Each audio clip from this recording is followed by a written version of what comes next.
This is the Government Week in Review for the week Monday, July 10th to Friday, July 14th. I am Sherry-Ann Noel.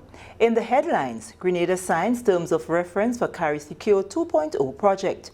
Details to this and more after the break.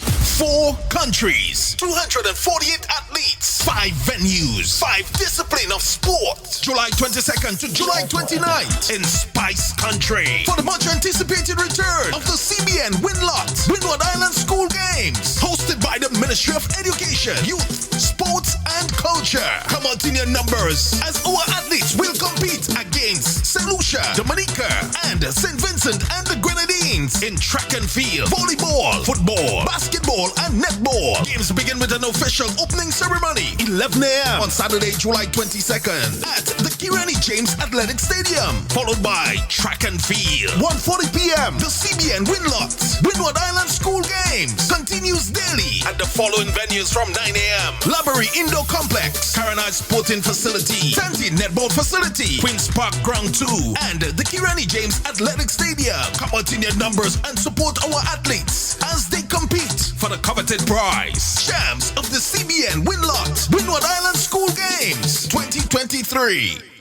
Welcome back. Grenada has signed the terms of reference for the carriacou 2.0 project, which supports strategies by the U.S. Agency for International Development, USAID, to reduce youth involvement in crime and violence and strengthen counter-trafficking in persons efforts in the Caribbean. Friday's signing by permanent secretaries and heads of departments comes following a series of consultations with stakeholders throughout the island. Having already successfully implemented carriacou 1.0, the focus will now be on Project 2.0, which employs a multi-pronged human rights-based approach to improve national capacities to use evidence-based approaches to identify the root causes of youth crime and design policies, strategies, programs, and interventions. One of the objectives of carriacou 2.0 is to work at the regional, national, and community levels to build capacity of youth-serving institutions to collect and analyze timely, reliable, and standardized data for youth crime prevention and response. Sean Carter is the Deputy Team Lead of carriacou 2.0 UNDP. He says there are many benefits from the project. Most of you already know carriacou 2.0. You know it very well. So you would know that at the heart of the project is data. Data in terms of collection, opportunities for youth-focused agencies to pinpoint crime indicators and streamline the collection of data within their day-to-day operations. This also involves data sharing, having access to specific relevant data from other agencies to help you carry out your duties more effectively, and also allowing access so others can do the same. Carter said that there were fruitful deliberations coming out from the stakeholder meetings.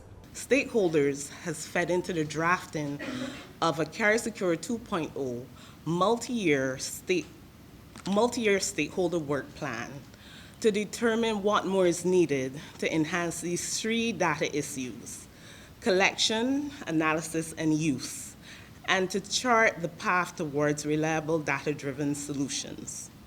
Representatives of government, non-governmental organizations, civil society organizations, and youth institutions have enthusiastically engaged with us, and I can report that not only were they knowledgeable, prepared, and well-positioned to advise our carriacou 2.0 team, but they are also clearly passionate about helping their communities and increasing the institutional capacity to assist more effectively. Permanent Secretary in the Ministry of National Security, Ms. Carlin McQuilkin, said the USAID-funded program has the full support of the government of Grenada and is aligned with the government's transformation agenda. I would like to express appreciation to the United Nations Development Programme, UNDP, for its support and assistance in making this activity a reality. The carriacou 2.0 project responds to the citizen security issues of youth crime and violence and trafficking in persons by employing a multi-pronged human rights-based approach designed to improve national capacities for crime reduction, building upon the data gathering and analytical capacities provided to national police forces under the previous carriacou project 1.0.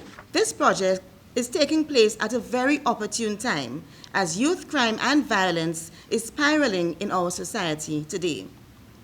The government of Grenada is pleased that this project is directly aligned to its transformational agenda. The outputs will further promote government's digitalization thrust, specifically as it relates to the development of the digitized crime information management system. Government has given its full commitment in ensuring that the goals and objectives of this project are achieved. The project officially began in April 2022 and will continue until April 2026. The Minister of Mobilization, Implementation and Transformation is working closely with the Ministry of Agriculture and Lands, Fisheries and Cooperatives to ensure that US $10 million Food Safety Enhancement Project is implemented in a timely manner. The project is funded under the World Bank program Unleashing the Blue Economy of the Caribbean. On Friday, various stakeholders met to chart the way forward for the project. The Permanent Secretary in the Ministry of Agriculture and Lands, Fisheries and Cooperatives is Mr. Aaron Francois. The project is already activated. By that, I mean we have started. We have been given the approval to start the implementation of the project. And so this morning we are meeting at a high-level meeting in terms of making sure that we are ready for implementation. In other words, the process has started, but we are approaching it from a whole of government approach. So we have several ministries, the Ministry of Agriculture and its technicians. We have the procurement unit from the Ministry of Finance who will be overseeing the procurement for the project. We have persons from the Ministry of MIT, which is of course overseeing the implementation of major projects for the government. And we also have persons from the Ministry of Legal Affairs. We have a representative from the Ministry of Legal Affairs and from Economic Development. So the idea is to bring all the major players, given the urgency and the tight time frame that we have to implement that project, to make sure that everybody understands what each one has to do so that we can expedite the implementation of the project. Minister for Mobilization, Implementation and Transformation, Honorable Andy Williams, spoke about his ministry's involvement and beneficiaries of the project. What we are doing from MIT standpoint is we are collaborating with the Ministry of Agriculture and other ministries to ensure that this project is implemented in the 12 months window. We have 10 months remaining, and we want to ensure that this project is implemented in that time. And again, this project will be a game changer for the agriculture sector, and farmers and agro-processors will see tremendous benefit from this project. It involves livestock, it involves freezing capacity, it involves funding for agro-processors, and it's funding projects for farming in general. But the bigger picture of this project is to really reduce food prices for us in Grenada. And this project is not only a project for Grenada, but it's a project for other OCS islands or countries in the Caribbean. Minister Williams said after this meeting, the hope is that from Monday they can get the ball rolling. Today we are going to set timelines, and when we set the timelines, from Monday we will be running. And running means that we are going to ensure that the timelines are met, that we have procurement also in this meeting, and procurement is a very important function that will enable this project to really be implemented smoothly. So we have procurement here, and procurement is leading the way in this meeting now to tell us exactly the timelines. And once we get the timelines, it's a matter of sticking to the timelines and ensuring that we meet those deadlines, and that is the intention. So we are very confident that this will go smoothly. Moving along, the Ministry of Education is making good on its promise to ensure that all students who wrote the CPEA examinations move seamlessly into the secondary school system. Annette Moore reports that students who scored less than 60% in the exams are currently participating in a program called Pathway to Success, Secondary School Readiness Program. No child is being left behind as the Ministry of Education moves forward with its Pathway to Success Secondary School Readiness Program. The program began on Monday, July 10th and continues until July 21st, 2023 in centers across the Tri-Island state of Grenada. Sessions are from 9 a.m. to noon. Students are attending the sessions at centers closest to their homes.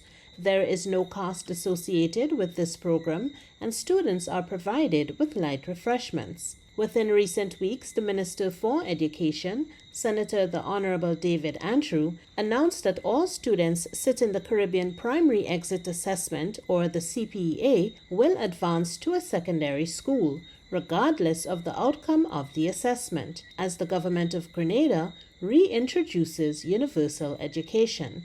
Therefore, for students who scored less than 60% in the 2023 CPEA, the Pathway to Success Secondary School Readiness Program will equip them with essential skills and knowledge to ensure a smooth transition from primary to secondary school. The daily schedule consists of interactive workshops, engaging activities, and guidance sessions led by experienced educators. Students will have the opportunity to familiarize themselves with the secondary school environment, boost self-confidence, strengthen communication and teamwork, strengthen literacy skills, provide numeracy support, and develop effective study skills. We visited a few centers to see how things were progressing and spoke to teachers and a counselor. The facilitator's feedback was unanimous with regard to the students' reception of the program, saying that the students who were timid and solemn on the first day were opening up by the end of that day and enthusiastic to return. At the St. Joseph's Convent, Grenville, the students were relaxed and settled, participating actively in the class. Jane Walcott, a teacher with more than 29 years' experience, is one of the facilitators at the Grenville Secondary School. She says efforts to motivate the students have been successful. When they came in at first, they seemed very demotivated and solemn, but at the end of the day, we were able to get them to open up, and they were all enthusiastic, and they were participating and speaking and answering questions. They all became vibrant. I think this is a good initiative to get the students all interested in learning and to encourage them to participate. At the Anglican High School Center, the school counselor providing psychosocial care to that class of students had a story which helps to further validate the goals of the program. Nicole Johnson James is herself a success story and one who believes in second chances. Nicole Brendely Johnson James, I am a product of these kinds of second chances. I passed common entrance. Back then, it was common entrance. At age 13, my last chance. And it's because I got the chance because somebody believed in me, or some bodies believed in me, because they pushed me. And here I am today. I am a licensed clinician by training, clinical and community psychologist. I am at the Anglican High School as the counselor and have been doing this for the past 16, almost 17 years. She explained the work being done with the students. On Monday, we looked at goal setting. I mean, this is huge for them. It is critical because they need to know where they want to go. And you know, it is often said, if we don't know where we're going, we could end up anywhere, right? So we looked at setting short-term, long-term, and medium-term goals. The short-term was, how could we use this opportunity we have here, this second chance, during the 2 weeks? How could we use it to set goals to prepare you for school in September? Johnson James says the discussion also focused on celebrating the small wins. Students created a self-contract to hold themselves responsible for achieving their goals. She went on to explain a particular activity that she did. Today we looked at building resilience, because when we set goals, they don't come easily. We oftentimes are challenged, we encounter roadblocks and obstacles. So I used several games to help them build resilience. You saw us using the darts too, and they were throwing at their targets. They did that in teams, so they were able to see the target at that point in time. And then in life, the challenges become tougher and tougher. So then they were blindfolded and they needed to depend on other people. They needed to depend on their own confidence. They needed to take risks. They needed to just have their own motivation. They enjoyed it. It was a simple but strategic way of bringing that out of them rather than the regular chuck and talk. Johnson James recommends that parents and others encourage rather than give negative criticism to students, thereby ensuring that students make progress and experience success. At the Wesley College Secondary School, the facilitator says the counseling sessions are critical and expressed that it is making a difference. She also notes that there were significantly more boys than girls in attendance at the sessions. Most schools that we interacted with had approximately half of the students expected. However, facilitators note that the numbers are steadily increasing. Some believe that the secondary school registration period may be one factor affecting the turnout of students during this first week of the program. For the GIS Week in Review, I'm Annette Moore. Thank you, Annette. This is the government's Week in Review. Still to come, National Insurance Scheme continues public engagements. At the NIS, our team proudly works to support the evolving needs of Grenadians. We have made some changes to our operations and want to keep you informed. Firstly, we are happy to introduce the new unemployment benefit. This benefit will provide an insured person with 50% of his or her former income in the case of sudden unemployment. To support this benefit and other benefits we offer, it was necessary to increase the contribution rate. The contribution rate will increase gradually each year until it reaches 16% in 2031. As always, the contribution will be split between you and your employer. The pensionable age will also increase from 60 to 65 years. This increase will also be gradually reaching age 65 in 2029. Pensioners will continue to be eligible for a pension from age 60, but will receive a reduced payment. The NIS recognizes that the prices of basic customer goods are increasing globally. Therefore, we are happy to also increase the weekly minimum pension payment by 25%. Finally, we have adjusted our survivor's benefit payment to a percentage of the age pension minimum. Widows, widowers, and dependent parents will receive 100% or $58 weekly, while children will receive 50% or $29 weekly of the deceased's pension. We are here to make the transition to these new changes as clear and simple as possible.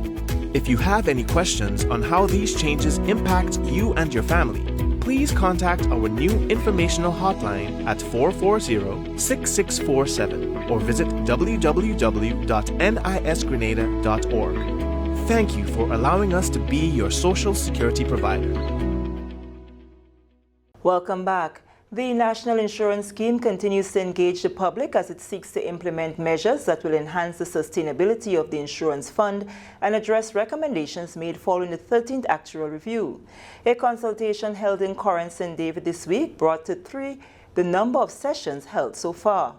The National Insurance Board has proposed that government urgently address the quick depletion of its reserves by implementing key measures that can save the scheme in months and years to come. Recommendations from the review include an increase in the pensionable age from 60 to 65 years and the contribution rate from 12 to 16% from 2024 to 2031. Residents of St. David shared their concerns and also made recommendations for replenishing the fund. If you're talking sustainability, what you'll find happening is that in the latter years, my latter working years, my contribution will go up, but still does not compensate enough for my early working years. And so that formula that we're using, which is 1% on my last salary, so in other words, like this year I'm getting 1% on my last salary for increase, might just put us in some form of trouble. So possibly a more equitable formula can be used where a proper average over contributions can be had. In this instance, if it is so kind of die hard now to make changes, and too much of changes at one time, in my opinion, just for the NIS to survive, I believe if the main purpose is that the new benefits that we added over the years puts an extra load upon the NIS.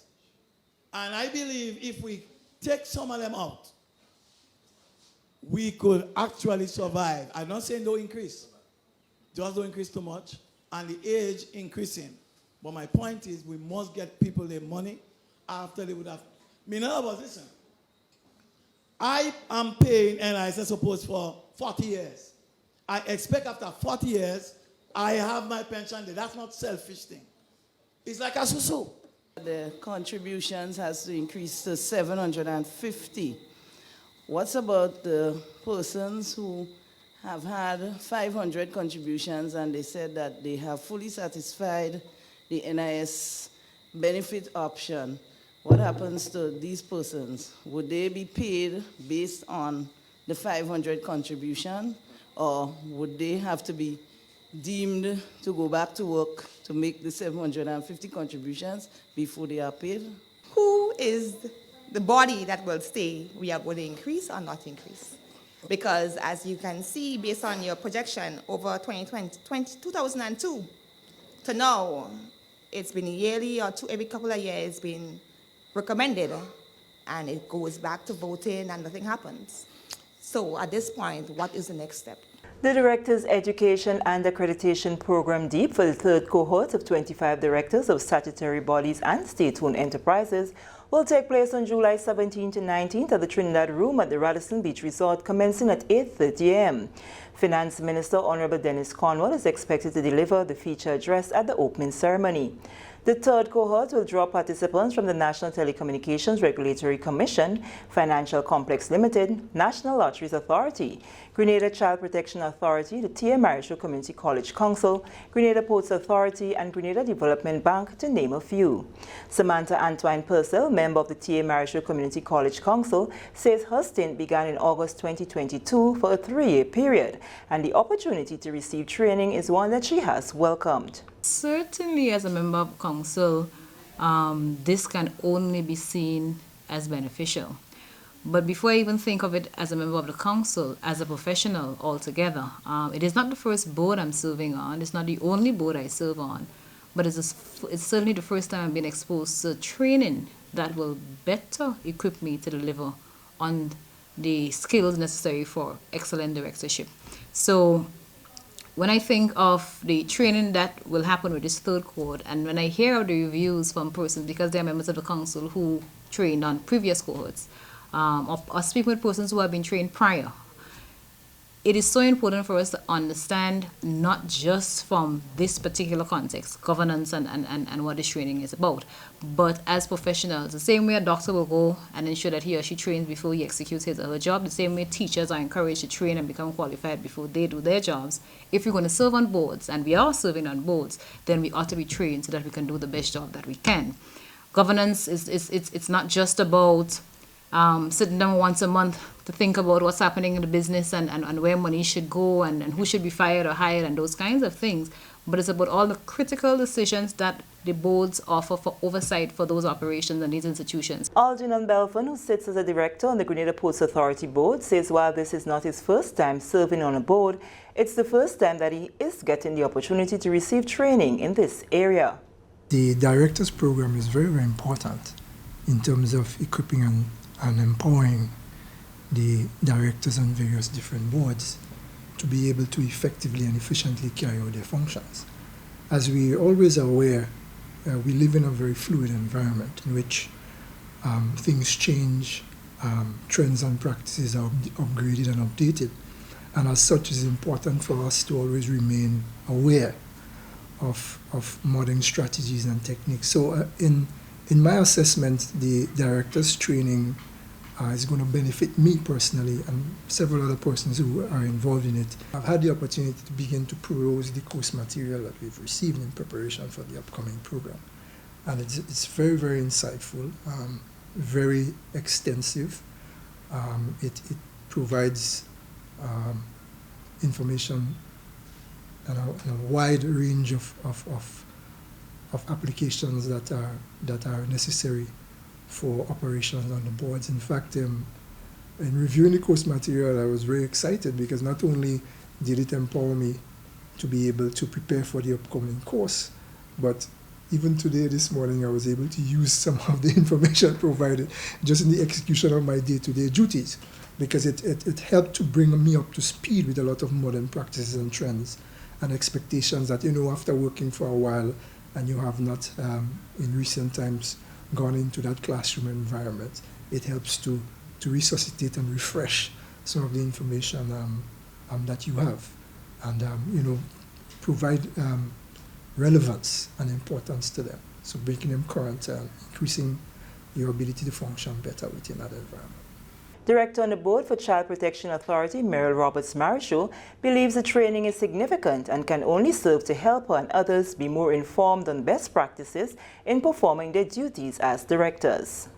It came as good news that the Prime Minister and indeed the government were recommending that all directors on public sector boards should receive this training. I expect that with this training, directors will become better equipped. We know that training helps us to improve our performance, so that applies in all areas of work and for boards of directors as well. And I expect that this training would allow boards as a whole to recognize where maybe they're not functioning as effectively, help us to recognize the areas we need to focus on, help us to recognize where we are performing maybe a little weak, and so we can strengthen those areas. Maybe help us also to see areas that we have not been given attention to, that we need to give attention to. It should probably clarify the roles of the board as a whole, the responsibilities of directors as individuals.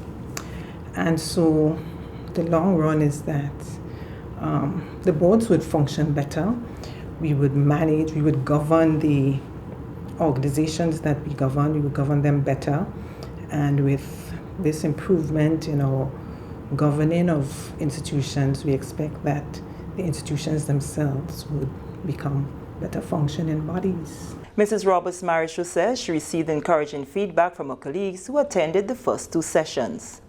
We have had, yes, one individual on our board who has already received the training, and she thought it was a very useful training.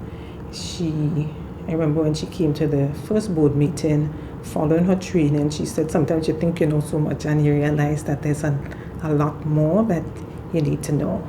And so I think it's really useful for not just one or two people on the board, but as many persons as possible to be trained so that everybody has the opportunity to see the ways in which we need to function, understand the ways in which we need to function effectively, and everybody rises.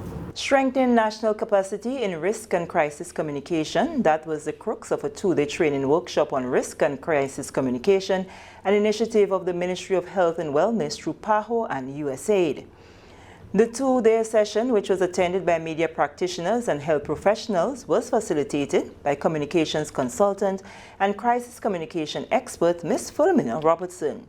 The objective was to build capacity in risk and crisis communications among media and health professionals in Grenada to promote a more efficient response in addressing issues of misinformation, to reduce hesitancy and develop standard operation procedures to guide the Ministry of Health and Wellness plan for communication crisis. On completion of the training workshop, Ray Goddard and Derek Ram-Kelawan from the Ministry of Health, Wellness and Religious Affairs, Sorana Mitchell from the Public Relations Department of the Ministry of Education, Youth, Sport and Culture, and Naomi Thomas, Community Health Nurse from the St. Andrew District, all shared their sentiments on the positive impact of the session and the way in which the facilitator delivered. I found it to be very informative and timely, especially since we're coming out of the pandemic, the COVID pandemic, where we would some of us would think that we would have made some errors that we need to look at and to rethink some of the strategies that we employed. So I think that it is very timely. Know that we're in the hurricane season, for example, and we're coming up to Carnival and other festivals for this season. It means that some of what we gathered today we can employ immediately, because risk communication doesn't only relate to, for example, like a pandemic, but it could be used across the board. Some of the tips and so that we got today can be used across the board. So I think it is very, very timely. Kudos to the organizers. We understand that there are many risks outside there, and communication is a key part in addressing certain issues, to vulnerable populations and so on outside there. So the information that has been presented, it was well received, and I think it would augur well for us going forward in the future. I thought it was timely and informative, and the information is necessary for us to use as communication personnel in sharing information with the public as well as working with stakeholders. Is this something that you would participate in again? Certainly, I will. I think it was a very informative session. The information is relevant because dealing with the community and the public, we need to share information with them, and I thought this information was very relevant and timely. Ms. Robertson reiterated that the key to effective risk communication includes preparation, information gathering, analysis of information, and dissemination of relevant information. We take another break. When we return, Grenada Distillers Limited makes presentation to the Ministry of Health. Prepare for hurricane. Prepare for hurricane. Make sure you have your radio and your batteries too. Waterproof flashlight, candles will do. Tin stuff, garbage bag, first aid kit. Come on people, make sure you have it. Clean water in a container and a hurricane plan. Hear me no man. Hurricane damage is beyond your control. Surviving the aftermath is up to you. Have a hurricane plan. It can save your life and your family too. Prepare for hurricane. Your hair, prepare for hurricane. An evening of science and research was the feature of the Joint Caribbean Agriculture Extension Provider Network and the 56th Annual Caribbean Food Crops Society Conference in Grenada. Details in this report. The forum provided participants with a valuable opportunity to gain insights into the current state of agriculture across various countries. It fostered a collaborative environment where individuals could learn from one another with the ultimate goal of applying their newfound knowledge in their respective fields. Minister of State for Agriculture and Lands, Fisheries and Cooperatives, Senator Adrian Thomas, actively engaged with the various posters and presentations during the forum. What has been exhibited here is the kind of research that has been going on in the Caribbean. Unfortunately, a lot of the farmers don't know of the research, and I think this meeting here this week is an opportunity for we to gather information and really share with the farmers so that they can practice new ways of doing things and modernize the agricultural industry. I think it's a very, very important exercise, and I'm hoping that the Farmers' Day on Friday, many farmers will come out to get the information that they need to better their ways of doing business. What really stood out to me is the whole question of communication in the agricultural sector. And I'm talking about the ICT in particular and how farmers can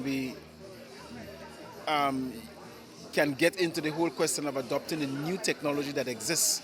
And extension officers communicating with the farmers via the smartphone, the iPad, and other mechanisms that will make the extension work much easier. Quite a few farmers are acquainted with the smartphone, and I'm sure they can utilize that quite efficiently rather than the extension officers getting on the farm in person. I look forward to the day when the technology will reach the farmers on the farm itself. Some of the research information presented during the session encompassed the following topics: enhancing the competencies of extension officers in the Caribbean through comprehensive training programs focused on core skills and subject-specific knowledge, identifying and addressing the barriers that hinder the adoption of information communication technologies in Caribbean extension services, analyzing the impacts at the national level, and building the capacity to identify risk management options and policy interventions for agriculture and livelihoods in Grenada, particularly related to agricultural inputs, exploring the crucial role of private sector nutritionists in tackling food security challenges in the Caribbean region. Furthermore, the session placed a particular emphasis on studies conducted in the areas of pest and disease management, as well as the cultivation of spices and root crops. Extension Assistant Brenda Phillip is a member of the Cabinet Board. She said it was a learning experience for both farmers and agriculturists. Tonight's activity is showcasing academia, research projects that different academic persons within the Caribbean and beyond the region would have done on different crops, and they are basically trying to expose their work and trying to, kind of let us into their research and what they're all about. So it is a forum for like-minded people and even farmers or extensionists to come together and to be able to learn from each other and learn what is currently happening out there in the field of agriculture. Farmers and Fisheries Representative in the Senate, Roderick St. Clair, carefully examined the diverse topics presented in the posters, recognizing the valuable insights they provided into potential advancements and developments within the agricultural and fisheries sectors. This augurs well. It shows that agriculture is not just about even eating, but the challenges that we face and how do we spend time. From a Grenada standpoint, though, what I would like to see is for our schools to get back into a science fair, for us to have this sort of research that is happening at the farm level, at the agro-processing level, and showcase so that we as a nation could innovate and do better. Director of Agriculture Research at the UWI Cavell campus, Dr. Michelle Singh, emphasized that the raw form of agriculture depicted in the forum's presentations holds great potential for the sector in the region. The research work highlighted at this conference is going to have a very positive impact on agriculture in the region, but more specifically to Grenada. A lot of the posters depict science, and there were a few of them that show the connection between scientific research and agriculture in its rawest form. And agriculture, as you know, is a multidisciplinary science. And what you see here today is a multidisciplinary approach to that science to advance the economic benefits derived by farmers and communities and countries. Public-private partnership was at the forefront of a presentation made to the Ministry of Health, Wellness and Religious Affairs earlier this week by Grenada Distillers Limited. The activity saw the presentation of 10 barrels of mentholated spirits and 55-liter bottles of sanitizing solution to be distributed to hospitals, medical stations, health centers, and homes across the state. General Manager of Grenada Distillers Limited, Simon Green, anticipates that the contribution will assist with the excellent service the Ministry of Health aspires to provide for people across the country. As members of a public that is extremely committed to high standards and superior quality and world-class services, we value the health of our citizens as paramount to our success. As we are about to enter 50 years as a nation that's been through everything from colonialism to slavery to emancipation, and having a liberated, community-driven, new focus, a robust focus on transformation, we thought that for a company like ours that's been established for over 87 years, it is our duty to partner with government to strengthen the goal of achieving a well-balanced society and a successful one, socially, economically, and culturally.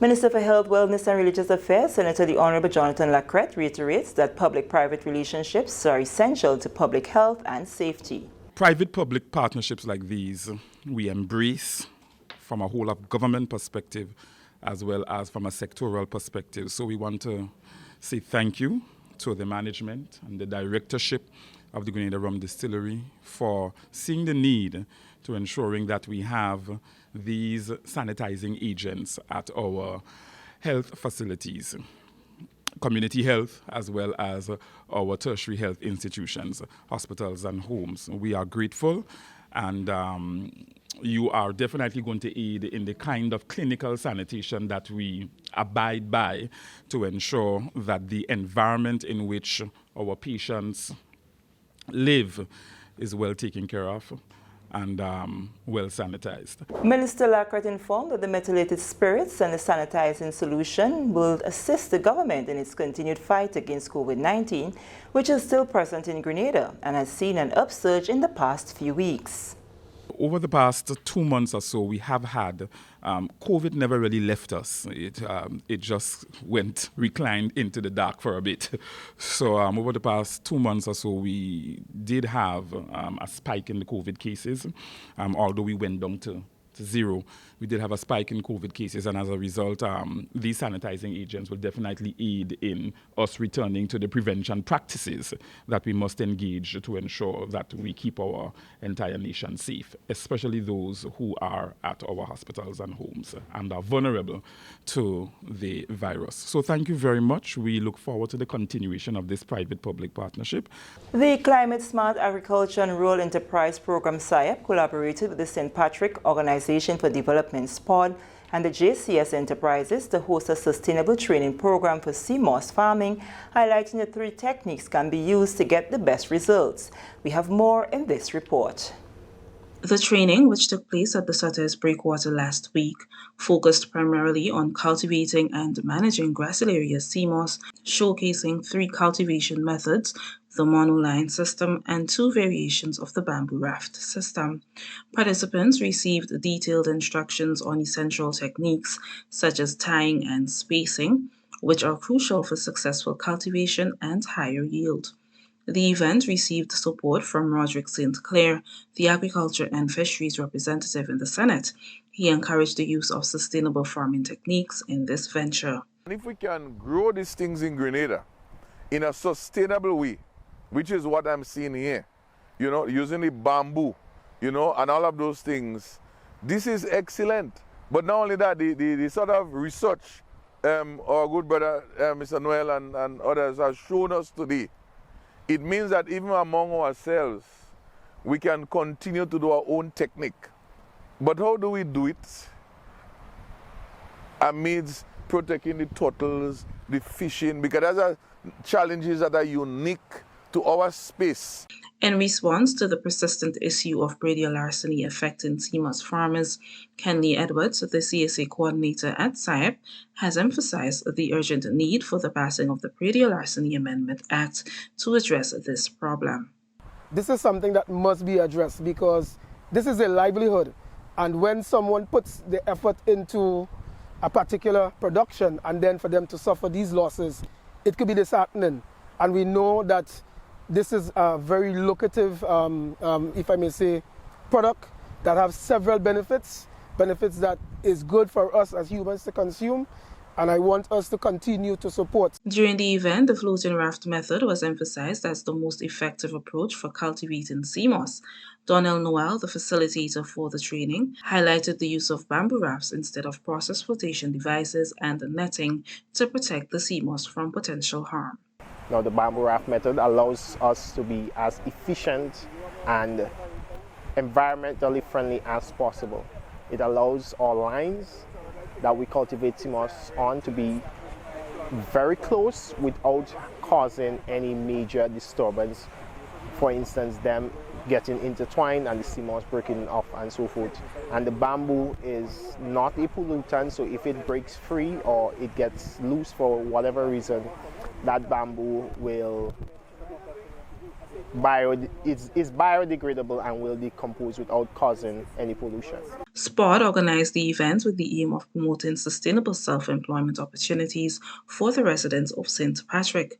Jefferson David, the president of the organization, encouraged more individuals from the parish to engage in sea moss farming. They have the saying that St. Patrick's are the poorest set of people, But if the people get involved into the production of CMOS, planting and stuff, I think we could get out of this saying that we are poor, and I think that we can benefit from it. I myself was never interested in it, but coming here today and learning so much. I have a boat myself. I decided to go up the island and start planting. I just spoke to Mr. Merriman in terms of planting. So the people around the area can get involved. And I think that's a good thing for the parish. We take our final break. When we return, close to 30 people participate in seminar on nutrition and hotel management at the T.A. Marisho Community College. Have you noticed an increase or decrease in your electricity bill? You know that changes in the fuel and non-fuel rates affect your bill. You should also be aware that changes in household activities affect your bill. Ask yourself these questions. Have the rates changed? Have there been more people at your home? Have your children been on holiday? Have you used your fan or air conditioning unit more often to beat the heat? Are any of your electrical appliances or equipment faulty? Have you added any new appliances such as transformers, water heaters, or pumps? Make it a habit to understand any changes on your electricity bill. For more factors that affect your bill, visit www.grenlec.com. Grenlec, energizing our Grenada. Welcome back. A seminar on nutrition and hotel management is currently being attended by 29 people from the T.A. Marisho Community College, the New Life Organization, and the hotel and tourism industry. The training, sponsored through collaboration between the Government of the People's Republic of China, Government of Grenada, and the T.A. Marisho Community College, aims to strengthen the service quality of Grenada's tourism and hotel industry. This is the first in-country training provided through the partnership between Grenada and the People's Republic of China. Experts in the hotel and tourism industry from the Ningbo Polytechnic University will facilitate the training for 3 weeks. Minister for Tourism, Honorable Lennox Andrews, said that the provision of training aligns well with the government's agenda. This government considers the development of our people as the most critical element in our transformation agenda. And therefore, through training and capacity building, government intends to build our domestic human capacity, human capital, in the various sectors of our economic development, with the long-term goal of not just transforming Grenada, but ensuring that we as a people, we achieve our economic independence. Minister Andrews implored the participants to make the best of the opportunity. Have in mind that our food and nutrition represents a unique niche that can build Grenada's tourism industry. But more than that, each one of you can become famous. Each one of you can become famous as an internationally recognized chef. That is what is before you now. Ambassador of the People's Republic of China to Grenada, His Excellency Wei Hongsheng, said that China is happy to help develop the human resource capacity for Grenadians. China and Grenada pursue the philosophy of people-centered development and also empowerment of every sector and those people in the sector. And it's very, very important. So human resources development, cooperation, or in other words, capacity building program compose important parts of the bilateral practical cooperation between China and Grenada. The ambassador said several island-based training sessions will commence soon. Some of the areas of the training include food, nutrition, and human health, nutritional value of various foods, leisure economy and tourism, real estate, among others. And finally, 10 people from the Confucius Institute at the T.A. Marshall Community College are on their way to China to participate in the second phase of an auto mechanic program at the Ningbo University of Science and Technology. It falls under the program listed by the T.A. Marshall Community College School of Applied Arts and Technology and focuses on hands-on training in key areas such as tire repair, tire maintenance, conditioner maintenance, car painting, etc. Principal of T.A. Marshall Community College, Dr. Ronald Brunton, spoke to the training and its benefits. This training is critically important as the auto industry is quickly advancing. Many of our modern vehicles require more specialized training, and so we welcome this training program. The 12 of us will travel to China on Friday of this week. We will be there for a total of 2 weeks where the faculty members, the persons will be trained in advanced systems to repair modern vehicles. So we are thanking the People's Republic of China, the Embassy of China here in Grenada, as well as the Confucius Institute for coordinating this training, and of course the faculty members and persons at Ningbo Polytechnic University for making this training possible. The rector of the Confucius Institute, Yi Qinqing, said this is another example of the strong bilateral relationship between the two countries. I think this program is a good start for the academic cooperation and exchange between our two partner schools, T.A. Marshall Community College and the Ningbo University of Technology. And with that, we come to the end of the Government's Week in Review for the period Monday, July 10th to Friday, July 14th, 2023. On behalf of the entire news and production team, I am Sherry Ann Noel, thanking you for viewing.